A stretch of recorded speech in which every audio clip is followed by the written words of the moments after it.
Привет, друзья! Меня зовут Олег, и вы на канале Киногост.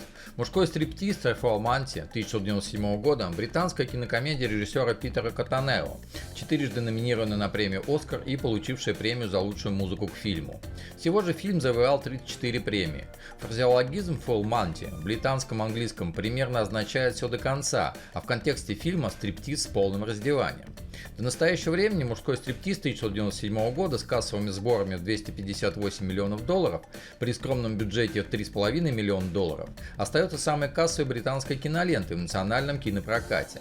Критики также рассыпались в комплиментах к фильму, и он получил 96% позитивных отзывов. Но я совсем немного задолжал. За подержанные вещи много не дадут. Но они не подержанные, уже подержанные. Поставьте назад и валите отсюда. Вот черт. Пошли подальше от этих придурков. Спасибо, парни. Оказывается, бывает полезно раздеваться. Фильм «Мужской стриптиз», актеры и роли. Роберт Карлайл, Гэс, безработный. Марк Эдди, Дэйв, толстяк, лучший друг Гэза. Уильям Снейп, Нейтан, сын Гэза. Стив Хьюисон, Ломпер, охранник. Том Уилкисон, Джеральд, хореограф группы и их бывший начальник. Пол Барбер, конь, бывший танцор. Хьюго Спир, Гай, модельно сложенный участник группы. Лесли Шарп, Джин, бывшая жена Гэза. Но женщинам такие нравятся. Да, но как их надевают? Сегодня на что? Понедельник. А выступаем когда? В пятницу. Генеральная репетиция завтра. Мне сейчас будет дурно. Рабочим названием фильма было «Яйца, бобы и Чиппендейлы» (Eggs, Beans and Chippendales). Чиппендейлы – английское название группы наполовину обнаженных мужчин, танцующих для женской аудитории в ночных клубах. Фильм снят по мотивам пьесы «Ladies' Night», написанной в 1987 году новозеландцами Энтони Маккартоном и Стефаном Синклером и уроженцем экваториальной Африки Жаком Калларом. 6 актеров, сыгравшие главные роли в фильме, на самом деле исполнили полный стриптиз в присутствии 400 человек. Режиссер Питер Катанео описал это как сделку без дублей между ним и актерами.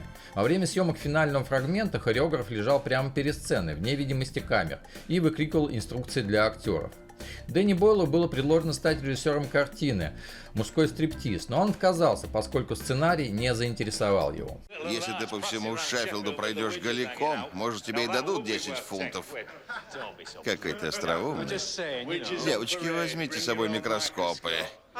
Не понимаю, почему мы не годимся, Джеральд? Потому что ты толстый, а он худой. И оба вы страшилы. Но ты меня достал. Если верить Роберту Карлайлу, то съемки проходили сложно, а черновой вариант «Мужского стриптиза» настолько разочаровал студию, что они даже подумали выпустить картину сразу на кассетах, без кинопроката. Многие американские кинотеатры к показу картины выпустили специальные буклеты для зрителей с переводом британского сленга, оставленного в американской версии фильма «Мужской стриптиз», для того, чтобы сделать диалоги более понятными для аудитории. В 2000 году по мотивам фильма на Бродвее был поставлен одноименный мюзикл. Действие было перенесено в Америку.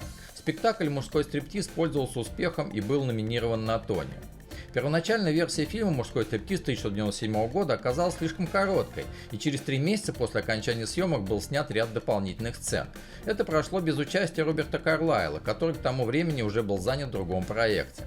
Принц Чарльз во время своего визита в Шеффилд в 1998 году заявил, что ему фильм «Мужской стриптиз» понравился, и он даже посмотрел его дважды.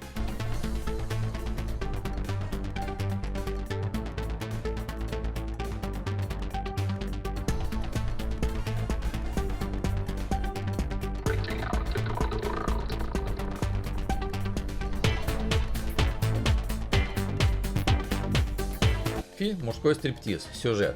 Город Шеффилд в 1660-х годах был сталелитейной столицей Англии, но промышленность столкнулась с серьезным кризисом и заводы стали закрывать.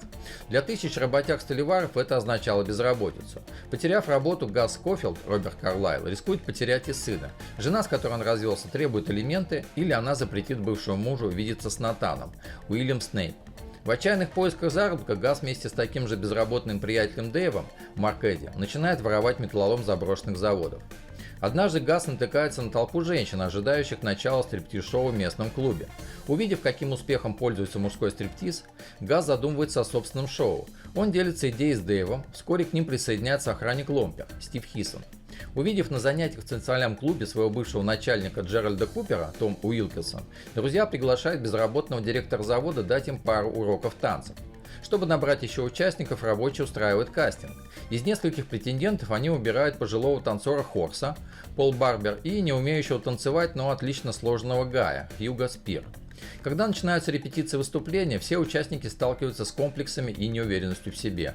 Чтобы шоу имело успех среди публики, Гас объявляет потенциальным зрительницам, что в отличие от заезжих стриптизеров, они разденутся полностью. За неделю до дебюта репетиции прерывает полиция, часть участников арестовывают за непристойное поведение. А стриптизеры становятся известны в городе, и друзья подвергаются насмешкам со стороны бывших коллег.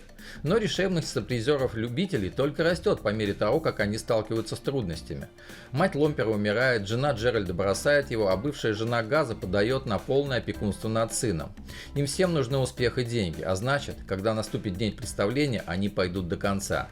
В итоге представление мужского стриптиза проходит при полном аншлаге и с огромным успехом. Слышишь, как они кричат? Это сделал ты, так что иди и работай. Как ты разговариваешь с отцом? Иди.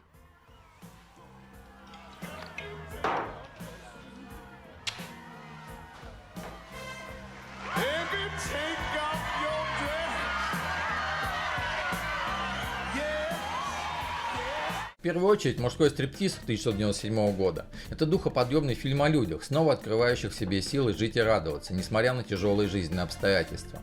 От банальности и дешевой сентиментальности мужской стриптиз спасает тот факт, что он населен проработанными персонажами, которым легко сопереживать. Это самый обычный рабочий, который беспокоит настоящие житейские проблемы. В народе больше всего стала популярна сцена из мужского стриптиза, где герои, стоя в очереди за пособием, начинают пританцовывать под играющий по радио хит Донны Саммер «Hot Stuff».